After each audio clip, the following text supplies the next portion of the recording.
나가서 4학년에서 논문도 쓰면서 졸업 예정자니까 열심히 찾아봤는데 솔직히 제가 영어 실력이 딸려서요. 기초적인 영어 실력이 좀 부족해서 이 영어 실력으로는 졸업을 못하겠다 싶어서 제 때는 일정한 영어 이수 과목을 이수를 하지 않으면 졸업이 안 되는 네, 지금도 네. 그럴 저도 그랬습니다. 예. 저 1, 1학번이거든요. 저도 그랬습니다. 예. 어쨌든 졸업을 하려면 무조건 영어는 해야 되는 상황이었기 때문에 할 수 없이 교수님이 F만 안 나오게 해주세요. 그렇게 해서 졸업을 어떻게 가까스로 했습니다. 그러다 보니 이력서에다가 토익 점수를 쓰는데 그냥 찍는 거죠 사실. 200점, 300점 정도밖에 안 나오는. 정말 영어 공부 안 한 거예요.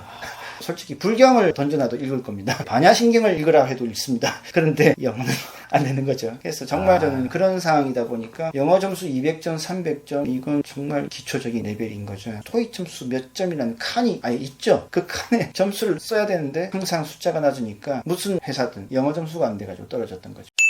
도저히 한국에서 취업이 힘든 상황에서 제가 경남 밀양이니까 밀양에 내려가서 그래도 지방에 내려가면 취업이 되지 않을까 싶어서 확실히 지방은 영어 점수는 안 보고 공장에 들어갈 수 있긴 했지만 그래도 명색이 대학교 4학년까지 나와가지고 월급 130만 원 정말 고졸자 수준으로 주더라고요. 수도권과 지방 차이가 너무나 격하게 느껴졌고 와이프도 너무 아닌 것 같다. 그 당시 시급 3,800원 3,800원 네, 많이 주어도 4,000 몇백 원이라고 하는 5,000원 받기가 힘든 시기였어요. 김해는 그래도 밀양에서 가까우니까 가보자 해서 김해는 월급 150만 원 준다 그래가지고 20만 원이나 많이 주니까 김해는 영어 점수를 안 보는 거예요. 왜냐면은 일본에 히노라는 자동차 메이커가 있죠. 버스를 만드는 회사예요. 거기에 들어가는 터빈 같은 걸 국내에서 김해에서 만들어가지고 그걸 일본으로 수출하는. 그러다 보니까 일본어를 잘하는 학생이 필요했던 거죠. 일월 문과 출신이다 하니까 전화 받고 문서를 보거나 작성을 하거나 할 수가 있으니까 거기 들어갔습니다. 그래서 김해에 있는 원룸을 구해서 와이프랑 같이 원룸 생활을 이제 시작을 한 거예요. 어쨌든 김해에 있는 공장에서 하루 종일 일을 하고 왔더니 와이프가 이불 속에서 울고 있는 거예요. 왜 울고 있냐고 했더니 외국인 노동자들도 많고 공장들도 그렇고 밤에 분위기가 좀 안 좋죠. 그래서 좀 무섭다라는 것. 그리고 자기가 1년 동안 단국대학교에서 어학당에서 공부해서 3급, 4급 정도 레벨까지 6급이 최고 등급이거든요. 예. 그래도 어느 정도 말 알아듣는 레벨인데 자기가 쿠야시 너무나 속상하다라는 마음을 얘기를 하더라고요. 왜? 그랬더니 여기 밑에 있는 슈퍼마켓 갔는데 아줌마 말을 못 알아들어서 너무나 쿠야시 억울하고 속상하다. 왜 뭐라고 했던데 아줌마가 뭐라고 했는데 뭐라고 했길래 다시 그렇게 우냐고 1년이나 한국어 공부했는데 왜 이렇게 못 알아듣는지 모르겠다. 뭐라고 했는데 봉다리 넣어드릴까 얘. 봉다리 넣어드릴까 얘. 이게 무슨 동남아 말인지 한국 말인지 봉다리 넣어드릴까 얘가 무슨 말인지 몰라서 막 울고 있는데 저는 그게 울 수도 웃을 수도 없는 상황.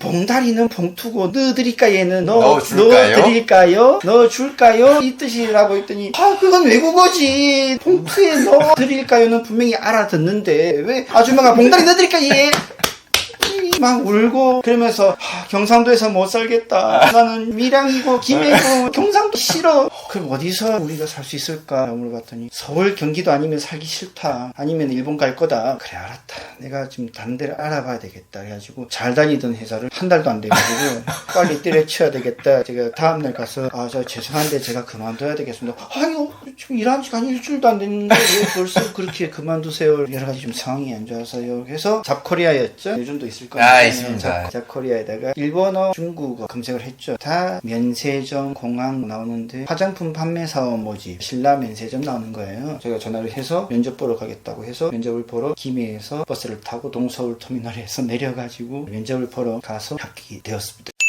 면세점에 처음으로 들어가는 화장품 메이커였습니다. 국산 화장품 브랜드인데 그 당시 엄청난 유커들도 많이 오고 일본인 관광객들도 많이 오고 싸다고 화장품 많이 사가고 연사마 이런 시기였기 때문에 2PM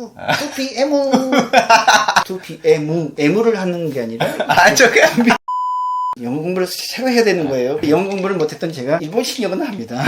호호 신기 이런 아줌마들이 많이 와주셔가지고 열심히 화장품을 사주셔서 화장품을 팔려드렸죠. 열심히 화장품을 팔았습니다. 월급 180만 원 받고요. 봉천동에 원룸 구하고 시간 되면은 보라매 공원에서 산책도 하고 월급 받았으니까 치킨 먹고 그렇게 지냈습니다. 그리고 와이프도 뭔가 일을 해야 되겠다 싶어서 명동에 있는 지하 매장에서 일본인이 삐끼를 하는 거죠. 더 좋겠다 싶어서 된 거죠. 시급 7,000원 받고 그때 이렇게 일을 했습니다. 그렇게 일을 하다가 어느 날 어떤 한국 손님이 오셨는데 요거 색깔 말고 좀 옅은 색 없어요? 아 요거 있습니다. 아 그럼 이걸로 주세요. 그걸로 해서 계산을 하고 여권 보여주세요 해서 포장해서 끝냈는데 그 손님이 나가셨다가 다시 또 들어와서 생각을 해봤는데 다른 색깔이 좀 더 좋을 것 같으니까 이거 취소하고요. 이걸로 다시 해주세요. 아 네 알겠습니다 해가지고 다시 다 뜯어가지고 포장을 다시 하고 끝냈죠. 그런데 그분이 또 가시다가 아닌 것 같아요. 역시 아닌 것 같아요. 다시 아까 전에 그거랑 같이 해주세요. 그래서 진짜 이제 이걸로 결정하시는 거 맞죠? 이걸로 진짜 하시는 겁니다. 이거 자꾸 여건을 확인해야 되니까 확실하게 하셔야 됩니다. 네 알았어요. 그리고 나서 그때 누나들이 밥 먹고 올라올 때 교대로 밥을 먹어야 되니까 지훈아 손님이 와셨어? 몇 번 자꾸 그냥 좀 귀찮은 손님이 한번 왔었어요. 그래 밥 먹으러 가. 그래서 제가 구내식당으로 내려가서 밥을 먹고 있는데 시커먼 양복을 입은 분들이 오셔가지고 거기 화장품 매장에 박지훈씨 맞으시죠? 예. 밥도 먹다가 왜 그러신가요? 지금 홈페이지에 글이 올라왔어요. 귀찮다는 듯 불성실하게 대응하고 똑바로 해라는 등 화를 내고 왜 그렇게 했습니까? 저 화 안 했는데요. 아니에요. 지금 이렇게 글이 올라왔어요. 화장품 회사니까 화장품 회사가 다시 또 저한테 연락을 해서 여보세요 지훈씨 그러니까 그 사투리를 고치라고 했잖아요. 사투리로 말을 하니까 그런 거예요. 저 화 안 냈어요. 지금 화내시잖아요. 화 안 했는데요. 지금도 화내시잖아요.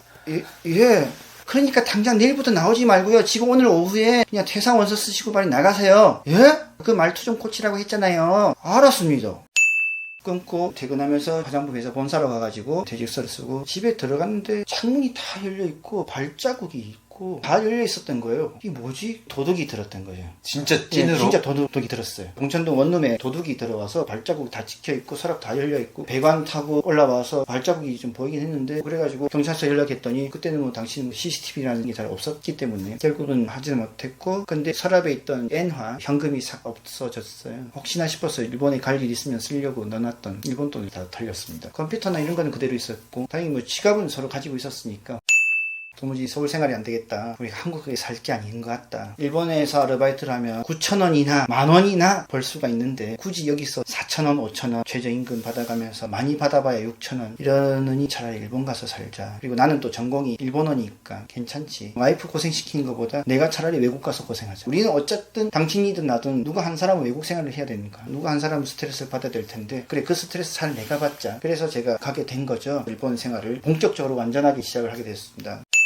첫 시작은 제가 뭐 집도 먹고 돈도 없으니까 결국은 장모님 집에서 같이 생활을 하는 그런 상황이 되어서 장모님 집에서 얹혀 살았습니다. 이게 총 13년 사셨잖아요. 학원 1년 빼면 12년이 그때 시작한 거네요. 그쵸. 얹혀 살면서 제가 취직을 해야 되는데 한국에 있는 단국대학교를 졸업했습니다라고 하면 단국급 전 전혀 모르죠. 인지도가 없는 거죠. 그러니까 오히려 일본에서의 전문학교보다 못한 거예요. 왜냐하면 외국에서 듣도 보도 못한 대학교를 졸업을 했다라고 하니까 절대로 들어갈 수가 없는 상황이었고 이래가지고는 안 되겠다. 졸업 예정자라는 타이틀이 있으면 좋겠다 싶어서 좀 가까운 쪽에 전문학교가 있는데 한일 통역 번역학과 과가 통번역에 대해서 좀 공부를 했으면 더 좋겠다. 그래 내가 이런 인문과를 전공했지만 통번역학과를 같이 해주면 나의 캐리어를 더 올릴 수가 있겠구나. 어차피 일본어 할 거 완벽하게 하자 이런 생각이 좀 들었어요. 하려면 똑부러지게 하자라는 생각이 들어서 통번역학과에 가서 얘기를 했습니다. 아니 박지훈 씨는 1월 인문과도 졸업하셨고 1급도 가지고 계시고 게다가 만점인데 저는 얘기했죠. 통번역에 대해서 좀 배우고 싶고 그리고 저는 학생증이 필요합니다.